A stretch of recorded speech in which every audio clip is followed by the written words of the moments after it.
Welcome to another edition of Elmira News and Views. My name is Elmira. I am your host.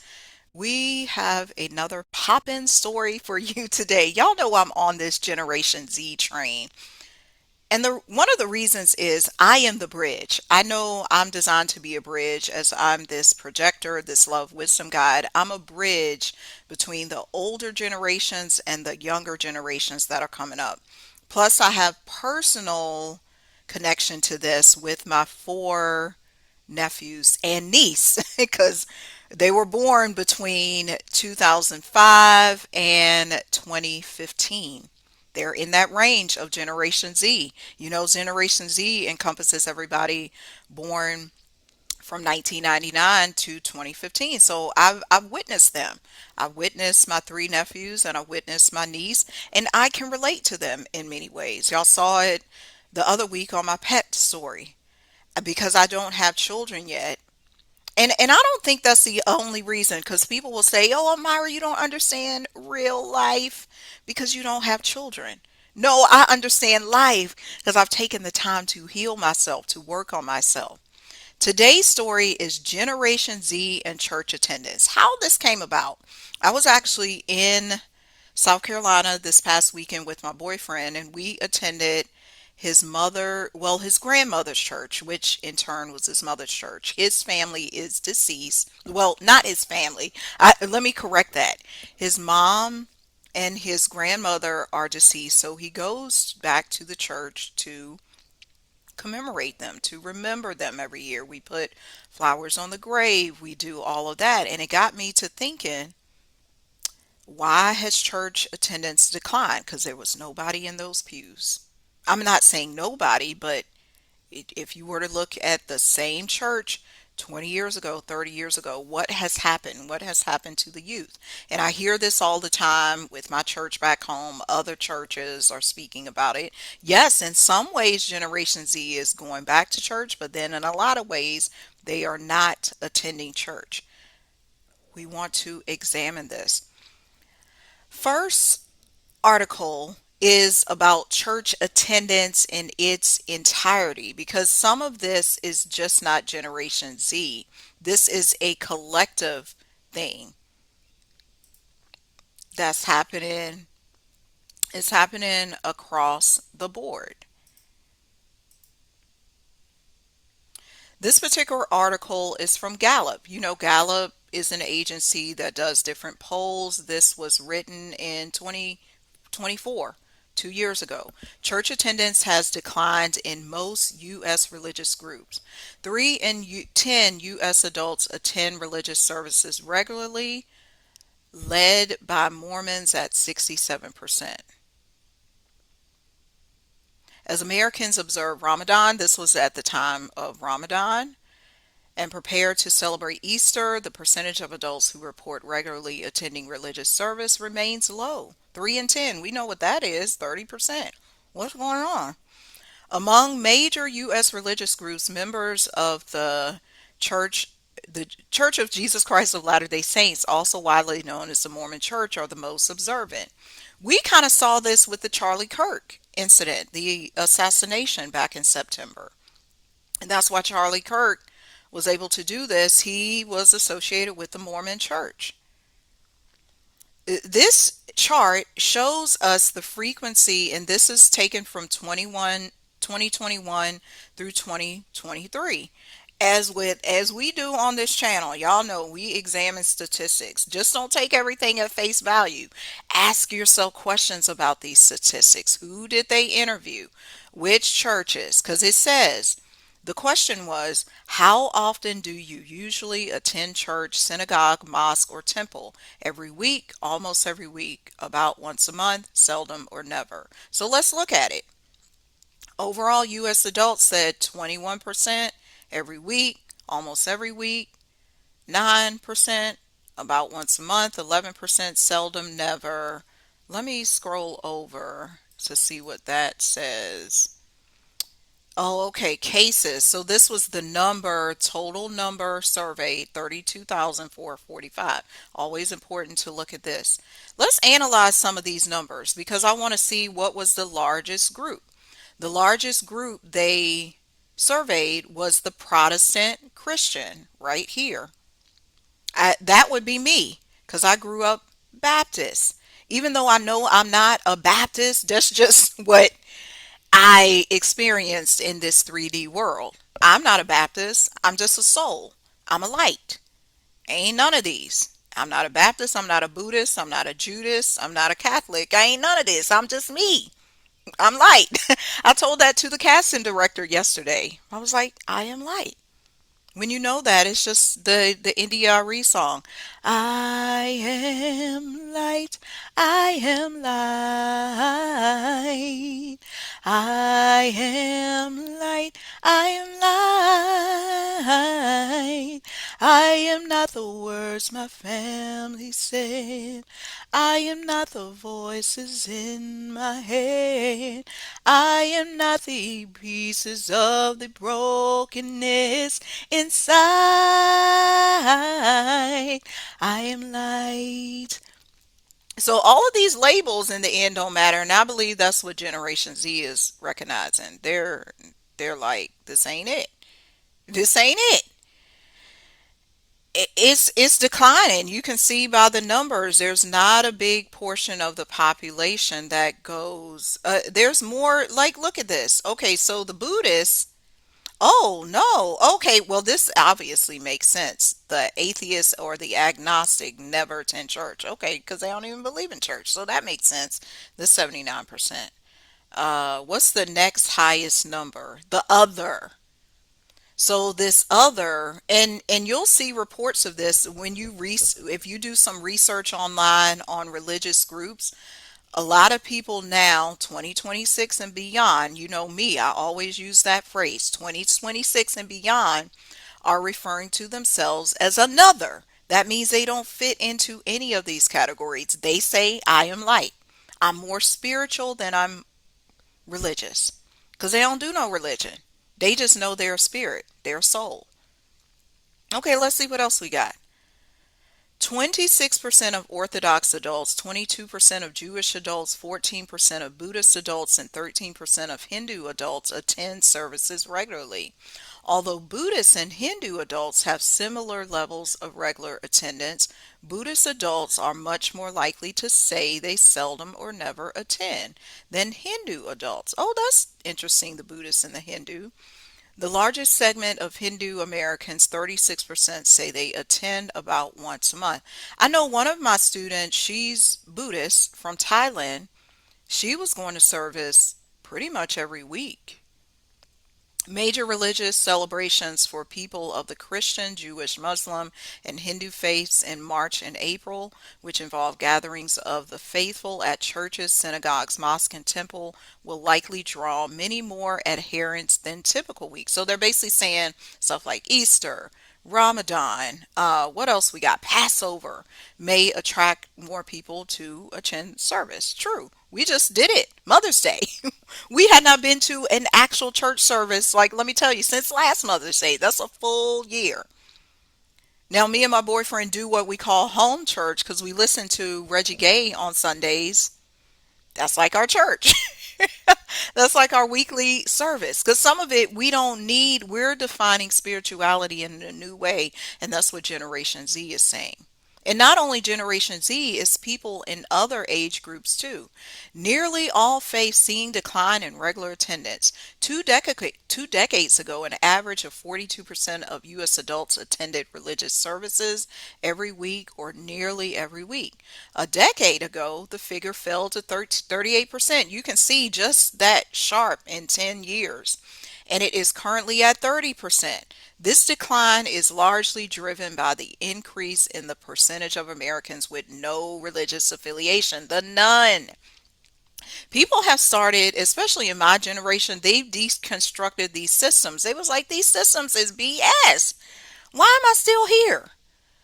The pastor's acting unruly, the bishop acting unruly, the priest is acting unruly, abusing the little boys and the little girls. Why am I here? And they're not doing anything to fix the system. Why do we continue to feed a system that is broken? We're creating new system, and that's one of my roles. That's the purpose of me doing this story or doing this channel, everything I do with SCB TV is about creating a new system that works. This one, the old one is broken. No wonder people don't want to go to church. This is showing the changes in frequency. I'll link this article below so you can see all of the the stats. On any given weekend, about 3 in 10 U.S. adults attend religious services, down from 42%. Okay, we saw that. Specifically, more 18 to 29-year-olds, 35%, that say they have no religious preference. Then identify with any specific faith, such as Protestant, non-denominational, Catholic, and so on. These trends are consistent with other Gallup indicators. That's it. What can I say about because I can only speak to what I know about people Generation Z I see in front of me, which would be some of my students. I know many of my students because they're in their early 20s, they don't go to church. Some of them do, and some of them don't. There's a great portion of them who don't. I have one nephew who is big into church, so he definitely goes to church. He's 20, he'll turn 20 this year. Then oh, my other nephew goes to church too because he plays the drums. He loves playing the drums. So I'm just giving you what I know personally. Yes, they're saying Generation Z, church attendance has changed. Look at how this plays out in your life because the purpose of this story is for you to act. Are you a church leader and you're figuring out how to get people, younger people back into your church? You got to know these things. They're more digital. They grew up with phones in their hands.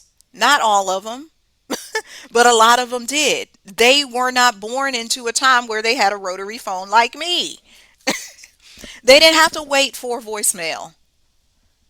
They didn't have to go pick up a carry-out pizza. They know about DoorDash.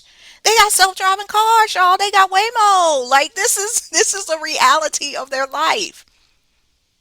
We as the older adults have to accept and stop poo-pooing and saying, "Oh, you know how Generation Z is. You know how they act." No, talk to them. Understand. Ask them. You ain't even asked them. Like I found out a story over the weekend that I didn't even know because I posted a comment about I didn't trust our pastor, like the pastor I grew up with at our church. And so my cousin, one of my cousins saw that post. She was like, "I thought I was the only one." See, when you speak up and you use your voice, especially with Generation Z and some people, other generations who are all about truth and integrity, you are going to find common ground. You're going to find out what the truth is. You're not going to sit there finding out the truth by you being at a church meeting and you're wondering, "Oh, why the teenagers don't come?" Did you ask them? I've been saying this for years to my people back home too. Did y'all ask them? Did you ask them what they wanted? That's like me being in a relationship with a man and I don't know what he wants. "Oh, what do you want?" This is what I do with my boyfriend. I say, "What do you want to eat for dinner? Do you want?" Sometimes he don't know, but that's okay. And I make us something both that I know we both gonna enjoy. But you have to inquire with people. Inquire with the young people, church leaders, even parents. Stop assuming you know what's best for them because it worked for you.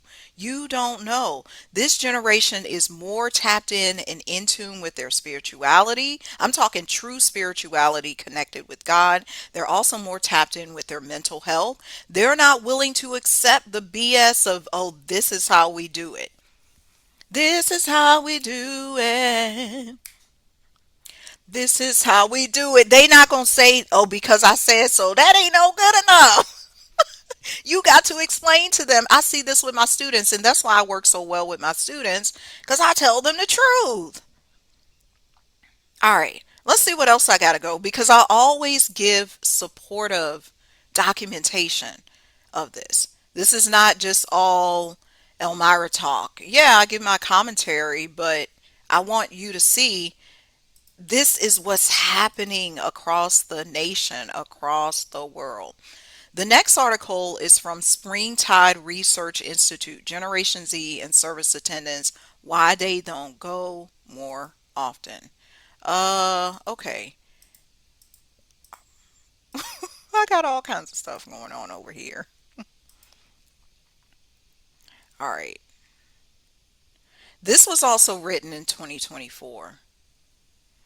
Those in ministry often ask, why don't young people come to religious services? Service attendance isn't the primary maker of a full spiritual life, especially for Generation Z. 68% of young people we surveyed for the State of Religion and Young People 2023 said they were at least slightly religious, and 78% said they were at least slightly spiritual. Many of them engage in multiple religious and spiritual practices regardless of their affiliation. So essentially, what they're saying is, I ain't got to go to church to connect to God, to connect to Source, to connect to my soul, my spirit. I can do that at home. I can do that through a podcast. I can do that through my crystals. I can do that by doing my meditation. I know so many people who do meditation. They're like, I ain't got to go to church. I don't got to go to the temple. I don't got to go to the mosque. I can do that on my own. That said, our data do show the same patterns of declining service attendance seen in previous generations. You just saw it with that Gallup. Young people do still go to church. I mentioned my nephews, for example. Now, my younger nephew and my younger niece don't go as often. They will go if my brother takes them, but even he doesn't go that often. So that's saying something. He's a millennial. What keeps young people away from services or from engaging in these more traditional environments? Here's what young people reported. This is Helen, 23. I'm not connected to a particular faith, but a generalized faith. Listen to that.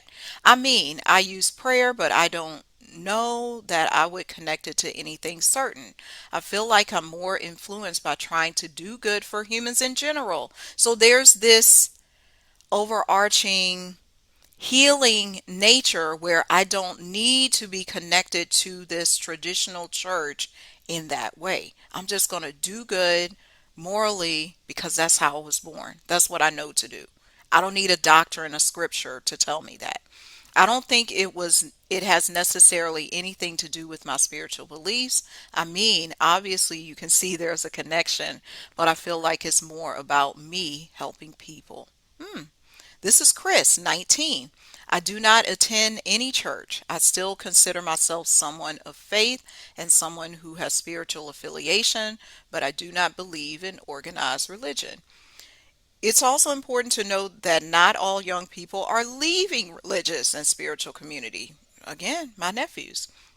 A growing number of young people, you saw with Charlie Kirk as well. They were out there. They're like, I'm a stark Christian. I'm on it. Even with the Buddhists, the walk for peace. That's a religious, spiritual thing. People are in support of this. People have not just left. Generation Z has not just quote unquote left the church. A growing number of young people report having never been involved in a faith community to begin with. Here's something I've noticed happening too because I'm in the healing and spiritual space. More young people are getting in those community.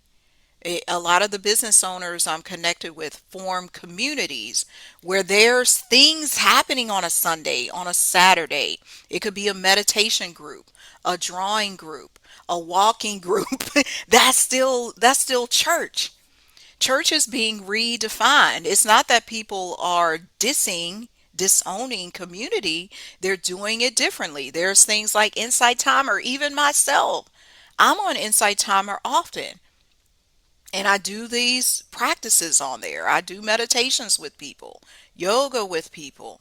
That's my form of church because I don't want to be in a church where everybody's telling a bold-faced lie. I just don't.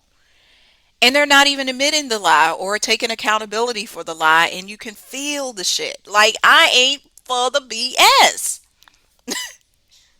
So I identify with Generation Z. Check out these numbers. The dark blue says I have never participated in an organized religion, 31%. The lighter blue, I currently participate in an organized religion, that's the 30%. And then the lightest blue is 39%. I used to participate in an organized religion. I will want to know why they stopped. I mean, that's something to get down. We'll get, it's probably in this article. And of course, I'm not going to read the entire article, but this is something for you to question. Ask your Generation Z people in your life. Oh, here's it. Here it is. See, the question comes and the answer shows up. Why, when facing uncertain, difficult in time, do you not participate in religious practices? All right, 60% says, I don't believe some of the things I hear talked about at religious gatherings. I can raise my hand. I'm going to raise my hand on each of these I agree with. I do not like to be told answers about faith and religion. I'd rather discover my own answers. Because other things help me find meaning in life, I don't need a faith community. I don't feel like I can be my full self in a religious organization. Like I said, I agree with a lot of this stuff. Religious communities try to fix my problem instead of just being there for me. Religion, faith, or religious leaders will try to give me answers, but I am looking for something else. Religious communities are rigid and restrictive, and that's not helpful for me. I'm a free spirit. I'm not sure how to get connected to a new faith community. Okay, that one doesn't apply to me. Because I have other communities, I don't need a faith community. I told you about my insight timer, yoga, all that. I was doing yoga this morning, Kundalini yoga, my refill yoga community. I listen to people like A Soul Called Joel. And even though I may not be paying for their membership, I still consider them part of my community because I tap in and tune into them frequently, just like I did when I was going to church as a little girl. I will leave this. Oh, I do want to read this one because she's got a similar name as me. Her name is Amira, 15. Well, religion in general is a really complicated topic for me because I mean, yeah, I'm Muslim, but then I feel I'm more like culturally Muslim because I don't really believe in any sort of religion. I guess I think a lot of people my age share my opinion about organized religions and churches and things like that, how harmful those can be. And the Generation Z is judging this from the past. They're not, y'all know they ain't making this up. For older generations, it was like you had to be a part of a church or some sort of organization in order to be a faithful kind of person. And I think my generation is kind of changing that narrative, and we can kind of believe whatever we want and still consider ourselves good people. That's the gist of it. I'm with you, Amira. Way to go. Represent my name well, Amira, Elmira, Amira, Elmira. Yeah. Because what she said and what a lot of these young people are saying is, I don't need to go to this church and be a part of this organization and go on a regular basis to feel whole, to feel like I'm part of something. I'm part of something by just being me. I get paid to be me. That's it. It's that simple. Sometimes we overcomplicate things, and one thing I've noticed as a teacher myself, as a leader myself, as a guide myself, we have to listen to people, listen to what they're saying, listen to what they're not saying, inquire with them, set up a focus group. Don't assume you know. Oh, they're not doing this, so they don't want this. They acting unruly. They don't want to work. Generation Z don't want to go to church. They don't want to get married. Ask them why. I did that story the other week too with the exotic pets. They ain't trying to get married because it costs too much. I'm not saying they're married. Well, yeah, that too. They ain't want to have the children because it costs too much. The rising cost of just providing for yourself. I was having a conversation with somebody yesterday. She said an apartment in Nashville went just in a few months went from being, and this was a one bedroom, went from being 1100 to 1800. That's $700 in such short amount of time. The rapid rate of change and increase in these things was not occurring 20 years ago, 30 years ago, 40 years ago. So no wonder people can't do religion or they can't go to church. I actually, before I get to the next video, I wrote down, hold on a second. I wrote down what some of the things that people are doing instead of going to church. Let me see where I wrote that. Where did I write that? But as I say it, I can tell you they are going to the club or resting up from the club. They're meditating. They're playing sports. Like I remember seeing people play like soccer and stuff on Sundays. What else are they doing? Brunch. Brunch is huge. They going to brunch. They like, I'm not going to church. I'm going to brunch. Uh, they might be in school. Oh, they're working. Like, riddle me this. I just said the cost of living is up. Some people got to work. They can't go to church. Can't go to church because I go to work. Can't go to church because I go to work. They ain't that the God's honest truth? And some people just want to, like me and my boyfriend, some people just want to spend that quality time alone because work doesn't give you uh um those days off. I mean, me, I control my own schedule as an entrepreneur, but my boyfriend does not. He has weekends off and then sometimes he's got to travel for work. So take all this stuff into account the next time, because this story is for Generation Z, but it's also for the understanding of Generation Z for the older people. Because I hear a lot of older people saying some fragadackle bull, and they my age. I'm like, how I know this stuff and y'all don't know this stuff? Y'all 50, 60, 70, 80, and just acting piss poor. Y'all ain't, yeah, some of y'all, I'm just calling you out. Some of y'all 35 and act that way. Oh, now back in my day, we didn't do this.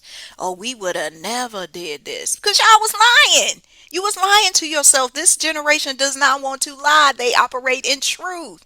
They can see through your lies. So they ain't going to sit up with your lies. Understand me? They can see through the shit. No wonder they ain't for it. Okay. And let me not screw this up because I just taught a class and during the dance portion, I ain't even had the music shared. So we're not going to do that again. We gotta, we got to share the music this time. Here we go. And I should have known that won't, but we Very interested in the small, organic, home fellowship church style. I think a lot of it is true that institutions, large organizations are to be looked at with a little bit of skepticism, and the preference is for that smaller. The theme is the table, where community and life and all that happens. It's an easy step to conclude no structure, no authority, none of that is necessary. We just need to be like the early church and just have fellowship and break bread. But I think that's a challenge too, getting them to see that you and your seven best friends hanging out, eating, and then reading a chapter isn't appropriate worship.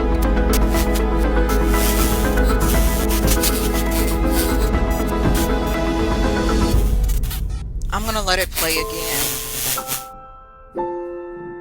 In terms of experientially, I think they're very interested in the small, organic, home fellowship church style. I think a lot of it is true that institutions, large organizations are to be looked at with a little bit of skepticism, and the preference is for that smaller. The theme is the table, where community and life and all that happens. It's an easy step to conclude no structure, no authority, none of that is necessary. We just need to be like the early church and just have fellowship and break bread. But I think that's a challenge too, getting them to see that you and your seven best friends hanging out, eating, and then reading a chapter isn't appropriate worship.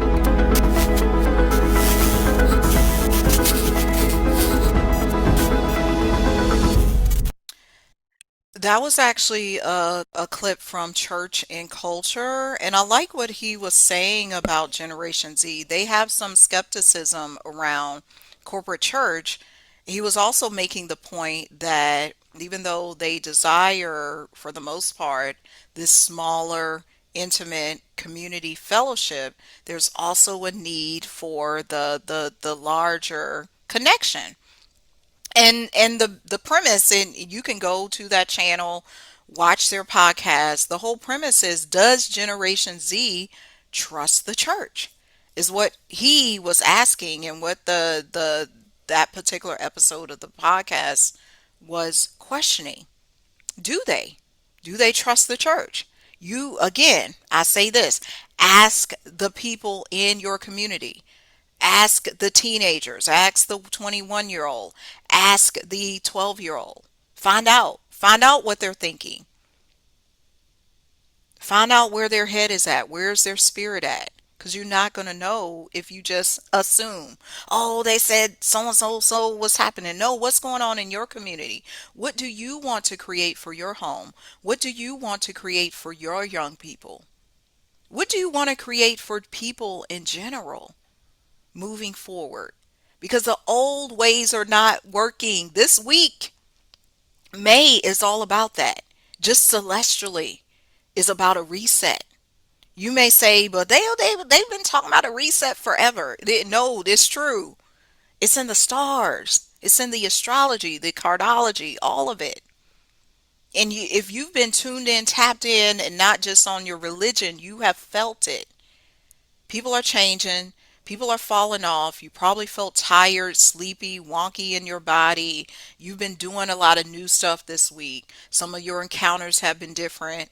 People have been resurfacing from old timelines. It's been a whole lot of stuff. I'm just telling you what I've noticed.